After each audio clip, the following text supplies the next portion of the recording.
everybody, welcome to Jacob's Quest, and today we are just over 24 hours until the final episode of Kenobi, and I feel like now is the perfect time to kind of talk about like what kind of theories and predictions I have for this final episode, and generally how I feel about the show up until this point.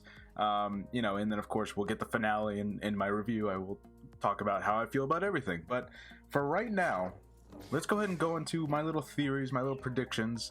I know a lot of people kind of do this thing after every single episode, but I feel like now that we're here at the finale, now that we have like all these little puzzle pieces put together, now is the more appropriate time to kind of see like, can I predict how this puzzle is going to look like at the end now that I have almost all the pieces. So first off, and I think this is probably the safest one, Obi-Wan and Vader are absolutely going to fight again. I think like almost everyone agrees on this. Almost everyone says like, of course that's going to happen. And I feel like they, I believe even Hayden came out and said something about like the battle of the century or something like only a couple days ago, so we definitely have not yet had that real actual showdown that was kind of promised as the premise of this show. Like Kathleen Kennedy literally said this. It's going to be the battle of the century or something, right? So we still haven't had that, and I think everyone kind of agrees that's definitely going to happen. So that's the first thing. Now, the ship that they left off on, its hyperdrive is broken. They're going to have to stand somewhere. This is the perfect opportunity for Darth Vader to catch up to them, and they're stranded, and Obi-Wan has to defend everyone or fight them off or something, right? So it feels like the pieces are in place for this to happen. It makes tons of sense, so I think that's pretty safe. Obi-Wan and Vader are going to fight. Okay, so number two prediction. Reva will not actually, Reva. Her name is Reva, not Reva. I keep on calling her Reva. It's Reva. Anyways, Reva will not actually learn the truth about Luke, but it will be heavily implied that he's important, okay? And I feel like this is a very important distinction to make because she heard that message from Bail to Obi-Wan. She knows that there is someone important that both Obi-Wan and Bail know about. It involves Owen, Tatooine, and a boy. She has no indication at all that this has anything to do with Anakin or Darth Vader or being his children. Because remember, that's also how he knew about Leia. Because he knew like, okay, well, Bail and Obi-Wan used to be friends. So if I kidnap Bail's daughter, Leia, Obi-Wan will probably be like taken out of hiding, because he'll be like, oh, I gotta go help because I'm a Jedi and I have to help. The whole, it's an itch kind of thing, right? So Reva only knows those clues. So she probably can gather that, well, this boy's important. Obi-Wan and Bail both, a senator, an Imperial senator, and a Jedi in hiding both care about this boy, Owen. Now, if she learns his name, obviously that's going to be a big red flag. But she doesn't know his name yet. That's very important.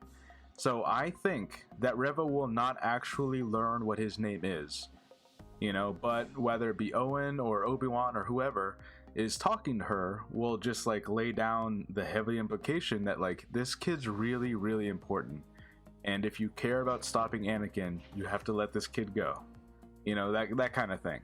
But she will not technically learn the truth, and I think that that's important because and a lot of people have pointed this out, if she learns the truth and then she is allowed to leave from there by Obi-Wan, it will seem a little strange, especially considering, the way that Darth Maul even like hinted towards the truth, like, oh, Obi-Wan, you're protecting someone, and then Ben had to like take out his lightsaber right there, like, okay, you know too much, So that would seem a little strange if he was willing to let Reva go. Now, of course, this is all assuming that Obi-Wan's going to say, okay, so Reva's on the path to redemption, and she doesn't technically know what's happening with Luke. She doesn't actually know what his deal is. She doesn't know his name.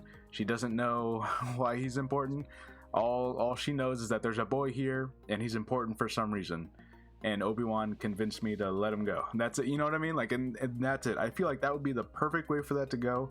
Obviously I could be wrong, you know, so if she does learn Luke Skywalker, Anakin Skywalker, oh wait, Leia, wait, hold on, if she learns all of that, then I feel like she kind of has to die, like, in order for this to be as smooth as possible canonically.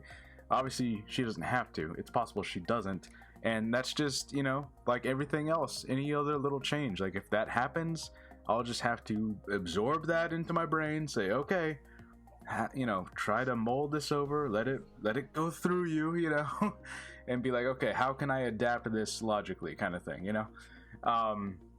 But I have a feeling that she will not actually learn the truth. All she'll learn is that Obi-Wan cares about this kid for some reason, you know. So that's one thing. Number 3, Reva will live and use the path to escape. Okay, now I feel like this makes sense in multitudes of ways. So first of all, there were early leaks, that Reva was going to die at the end of the show. That she was going to get killed by Darth Vader because she lied about killing Obi-Wan or something like that. And then there were other rumors from the same sources that were like, actually, no, it changed. It changed now because the numbers were good. Which, that to me seems suspect, because that means they would have had to have filmed something, edited it, put in whatever VFX shots they need to, all within the last couple of weeks, which I don't buy that. So what I think is more likely is that they were just wrong about that original ending, and this new ending is something that has been in place for a while now. So yeah, I think Reva will live, and she will use the path to escape, which is why they bothered to set up this whole idea of the path and smuggling Force users and giving them new identities and making them like disappear in the universe, you know, just like the Underground Railroad. It makes sense for her to use that because obviously she can't go back to the Empire. She can't go back to Darth Vader. They'll just kill her again, right?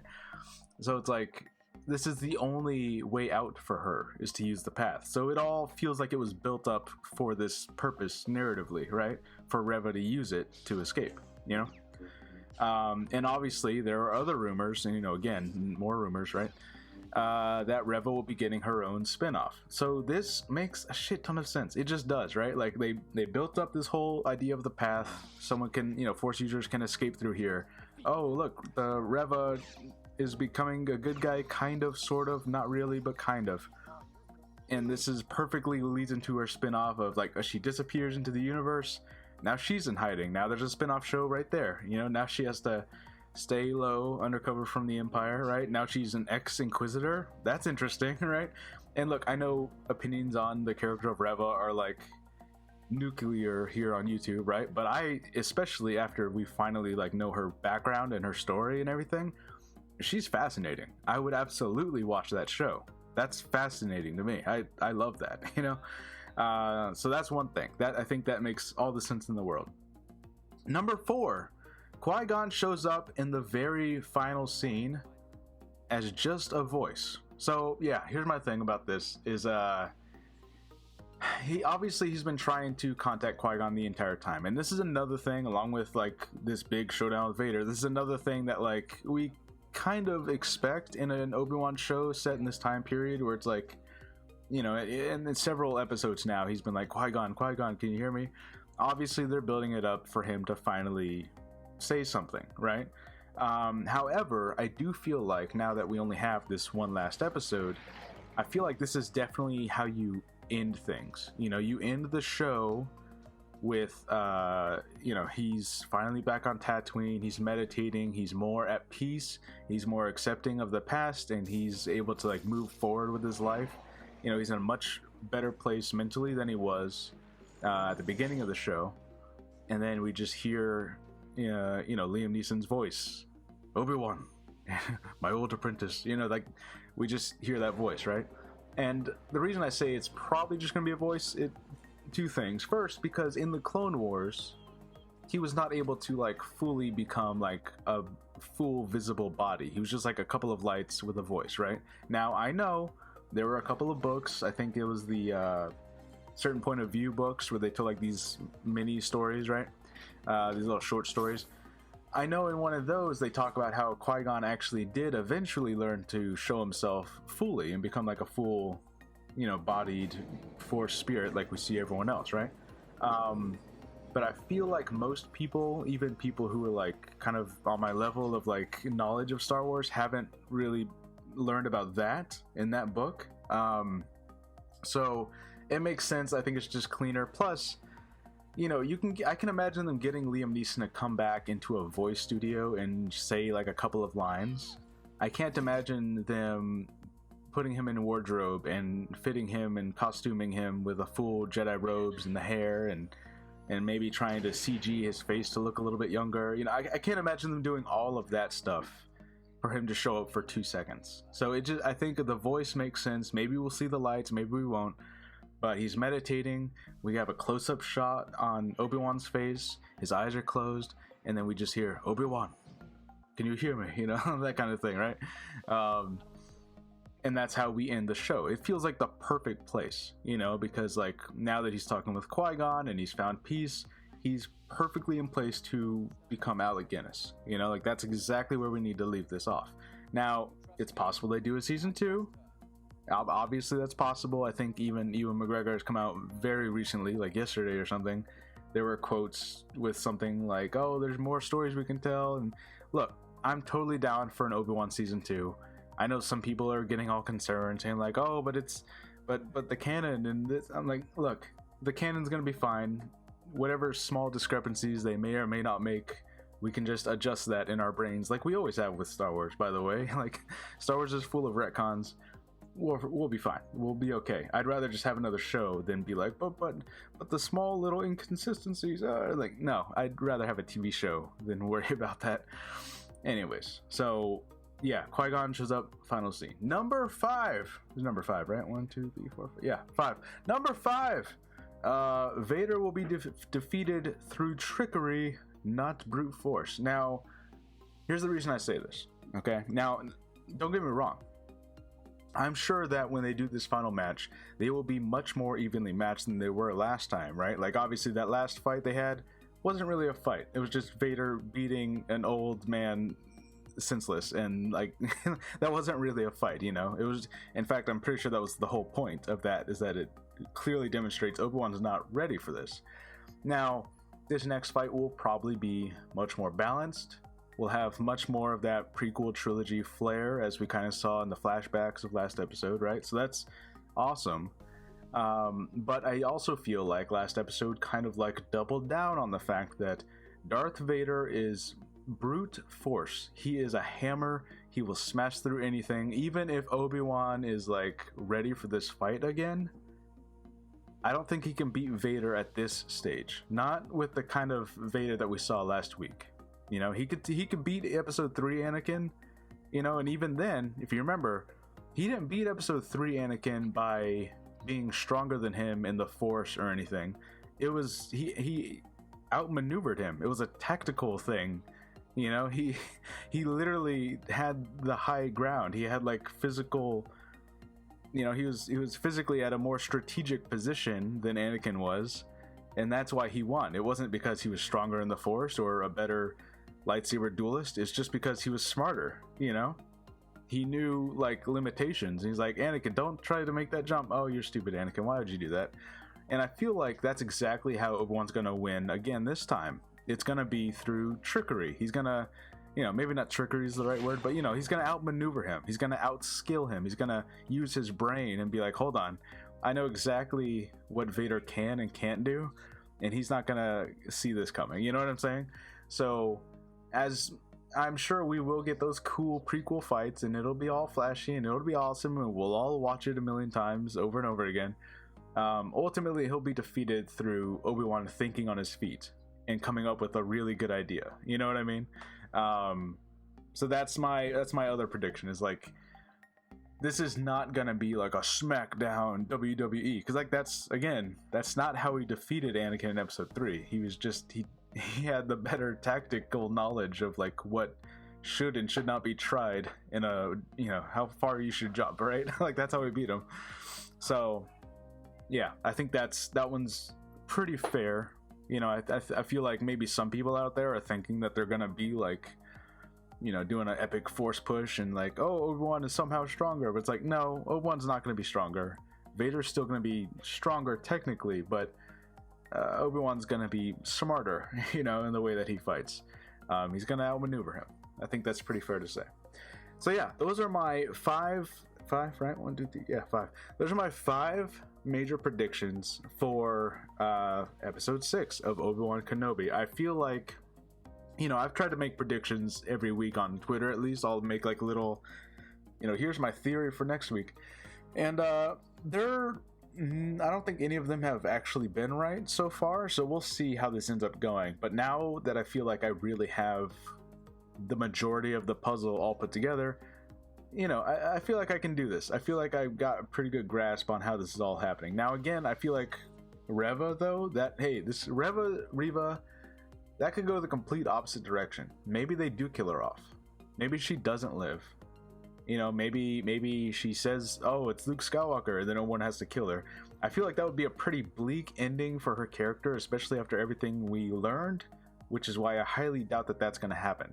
You know, I don't feel like she's going to learn Luke Skywalker's name, and then either Obi-Wan or Darth Vader are going to have to kill her, and then that's just how it ends. It's like, no, that doesn't make any sense. That makes no sense at all. Why would she go back to the Empire? She knows that they would kill her anyways. Regardless if she failed killing Obi-Wan or not, they're literally just going to kill her on sight, because like they're like, oh, you're still alive?